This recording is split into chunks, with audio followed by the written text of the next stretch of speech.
kiddies, it's Friday the 13th this week, so we're going to look at the wimpy white guys of the Friday the 13th franchise. I mean, it's Newton said so. Like, for every action, there's an equal and opposite reaction.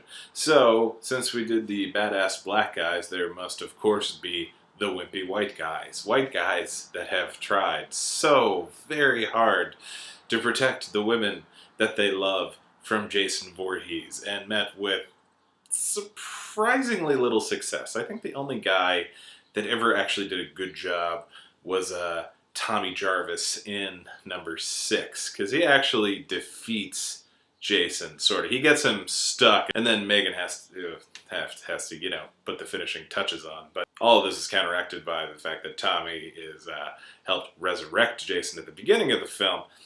But then again, he's also the one that actually kills him, for reals at the end of number 4. So Tommy's kind of a mixed bag. But anyway, we're going to look at not necessarily the wimpiest of white guys, but the white guys that definitely had a goal and failed miserably at it, with an honorable mention that I'll explain later. So our menu is going to include the Friday the 13th 2009 reboot, Friday the 13th Part 5, A New Beginning, and Friday the 13th Part 4, The Final Chapter, with honorable mention to Jason Goes to Hell. It's weird. There's my 2 least favorite Jason movies are on this one. Anyway, so the thing about the reboot is it's not good. But I mean, it's not horrible. The thing, it's not the reboot isn't really as much of an affront to all things that we love about Friday the 13th as you'd think it would be.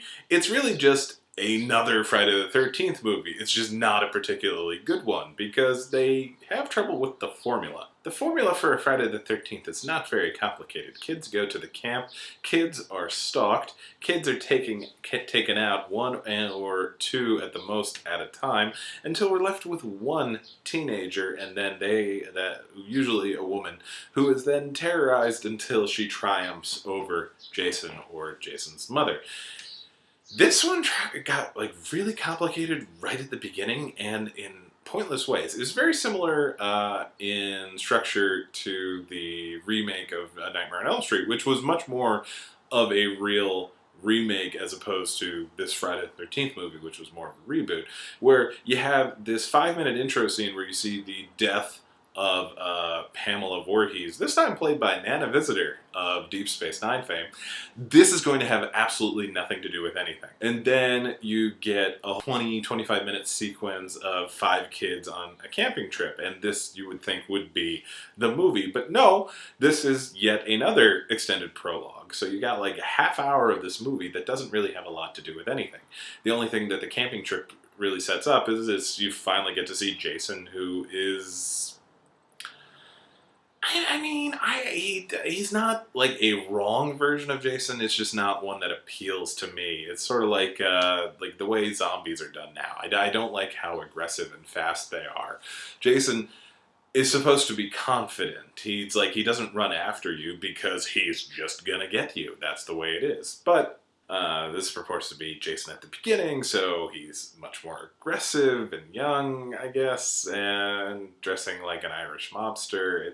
I had trouble with it. But the only thing we're supposed to take from it is knowledge of this one girl, Whitney Miller. She will be important in about 10 minutes when we meet the actual characters in this movie, which are Trent, Jenna, and their lake house buddies. These are all seemingly college students that are going away for a weekend on Crystal Lake Camp. And it follows a pretty standard cabin in the woods protocols for the beginning. And the gang meets up with Clay Miller, played by Jared Padalecki of Supernatural fame. And he is Whitney's brother, who is desperately searching for her because he's been kind of a dick to her in life. Now, when I first saw it, it was okay because I wasn't a Supernatural fan, so it was just, it's this douchebag from the CW. Who cares? He's doing fine, whatever. But watching it since becoming a Supernatural fan, it's hard to watch the movie and not see this as Sam Winchester's mentally deficient twin brother throughout the whole movie. Still just as pretty and tall, but, why does he not understand what he's up against, or, running an internet search to figure out how to defeat the evil monster and kill him? And where's Dean? But Clay is...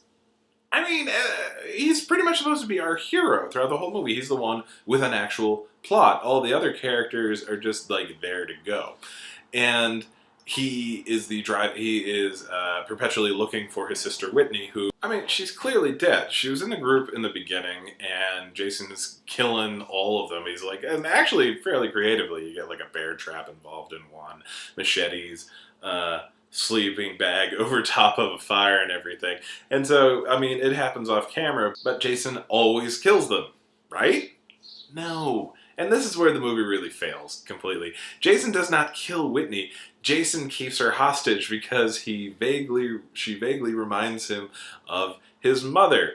And while this would work for maybe a day, it's been 6 weeks, they say, since the middle incident and the current plot of the movie. And so Clay is going around looking for her and eventually finds her, and it's really not satisfying at all. He keeps getting into fights with Jason and not triumphing. So again, it's just, Sam, you're better than this. But it's not Sam, so it's tricky.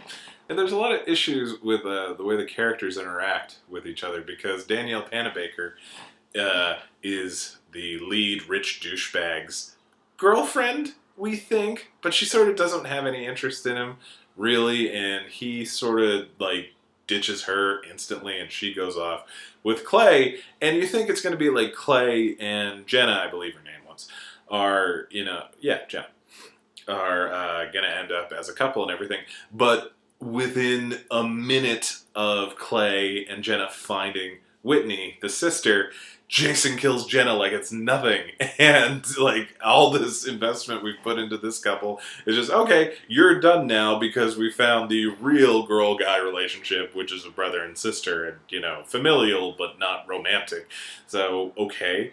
And Jason just keeps failing to kill these two, the brother and sister, even though they're not very effectively fighting him, and it all ends up with a really hacky, last-minute scare a la the original movie. It, again, reminds me of the remake of A Nightmare on Elm Street, in which you're trying to do something that visually references the end of the original film, but you don't really understand why it worked in the plot, so it doesn't have any sort of meaningful effect on the audience, and it's just kind of lame. But by and large, there's a good 45 minutes to an hour that's just another Friday the 13th movie, and since it's been so long, I sort of like it. It is interesting comparing it to the original films in the 80s and seeing, what is bad teen behavior then versus now, and it's definitely a sign that I'm getting older, because they're so impressively annoying in being basically doing their own version of Frat House Girls Gone Wild Weekend with Jason popping up. Eventually. This movie, it's not good at all. I think it's very poorly directed. It is slow in parts that don't build suspense, and other things are rushed and not explained, and it's just... But the whole thing, we have this big build-up with Clay as the avenging brother, or, the rescuer, and he ends up not doing a hell of a lot other than, biding Whitney some time to finish off Jason, except sort of not, if the last scene would be any indicator. But this movie was not good at all, and as a result, we haven't had a new Friday the 13th since, and that was 2009. It's 2016 now. This was, if you're counting all of the Friday the 13th movies, including Freddy vs. Jason, this was the 12th Friday the 13th movie, and so 2013 came and went without the 13th Friday the 13th movie, which is just such a waste. Now we can't have another new Friday the 13th movie for another 97 years, because the next one that we'll get is 2113. So I don't want to wait that long. And now we go back in time to more familiar territory. Friday the 13th Part 5, A New Beginning. You might recall this is the first one after The Final Chapter, which is the first of 2 Jason movies with the word final in the title that were not the final installments of the series. So, remember Tommy that I was talking about before? The Corey Feldman kid that actually, honest to God, kills Jason at the end of number 4? Well, he's been having mental problems ever since. His mother was murdered by the psychopath that he ended up having to kill in defense of himself and his sister.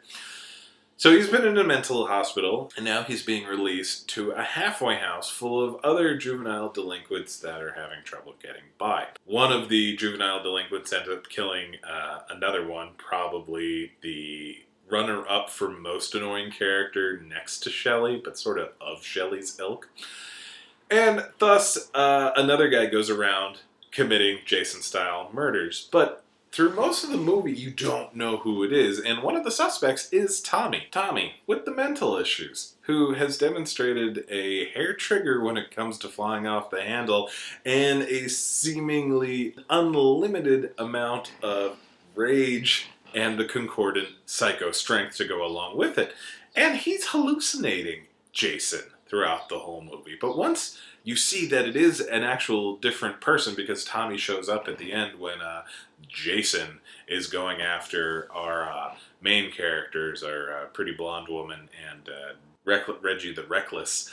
Tommy shows up, and at first you're like, yes, finally, the rematch, Tommy versus Jason, and Tommy's gonna get through all of his mental issues when he kills Jason again, because Tommy's of course gonna kill Jason again, because have you seen him beat the living snot out of anybody that even looked at him wrong? And instantly Tommy is taken out by Jason. Okay, not killed, but he is rendered useless and is sniveling and trying to escape with the guidance counselor and Reggie the Reckless. And it's up to the guidance counselor woman and Reggie to basically take him out. I think Tommy helps a little bit. But after all that buildup of how much of, like, just an unstoppable physical force Tommy is, nothing. Nothing at all. Jason defeated by other people. And eventually, when they go to the hospital, because Tommy, honest to God, got macheted, like, across the chest or arm. The guidance counselor woman, whose name I'm just not remembering at all. She's like the spitting image of Tommy's sister Trish from number 4, but it's neither the character nor the actress. But then Tommy seemingly goes completely insane and merges with his hallucination of Jason to try to start killing people again. This was later sort of, not necessarily retconned, but Tommy didn't escape or anything, and he got most of the mental help that he needed for number 6. But yeah, Tommy, complicated. It's weird because like he is at different points the greatest male hero in the Friday the 13th series, and at other times a complete psychopath that needs to be locked up forever. Finally, we have my favorite, Rob Dyer, in Friday the 13th, Part 4, the final chapter. The one in which Tommy, like 10-year-old Corey Feldman Tommy, is the man. Rob Dyer is not. Rob is a hunter who is he says he's out there hunting bear, in northern New Jersey, but is actually there hunting Jason. He's hunting Jason because of his sister, Sandra Dyer, Sandy, from Friday the 13th, Part 2. You remember the one where they were training camp counselors at the camp? Sandy and Jeff were the couple, the one actual happy couple at Camp Crystal Lake that day. They were a couple days. They were the ones that snuck off to have sex while just about everybody else was out drinking at the bar. And Jason sneaks in and impales them with a spear while they're on the bed. So it's kind of like a club sandwich of, human meat between Jeff, Sandy, and the bed and the floor. So Rob has vowed to avenge his sister by taking Jason out. And the thing to keep in mind is that Sandy is barely in the ground at this point. It's one of the things that you have to keep reminding yourself when you watch 2, 3, and 4. I've gone over this in previous videos. They happen within a week of each other. I think it's all basically just 1 week, because Jason keeps getting up and leaving. Rob has vowed vengeance. Sandy's probably not even in the ground yet. I mean, maybe she is, but it's just it's really quick. So it's not as if while it's a year between the movies actually coming out in the theaters, it's not a year in the universe of the Friday the 13th film. So it's just kind of funny how quick to go a hunting Rob Dyer is. And Rob, Rob is a man. Rob, helps repair Tommy and Trish's car by connecting some electrical contacts in the battery with his big hunting knife, and he's going around with a gun, and he's camping, and he's got all these clippings, and he's on the hunt and everything, so that when Jason actually kills him, the fact that Jason kills him is one, given, two, just kind of funny in and of itself, but the way the whole thing plays out is amazing. Trish has sort of hooked up with Rob. They're buddy-buddy. Not unlike Clay and Jenna in the reboot of Friday the 13th in 2009.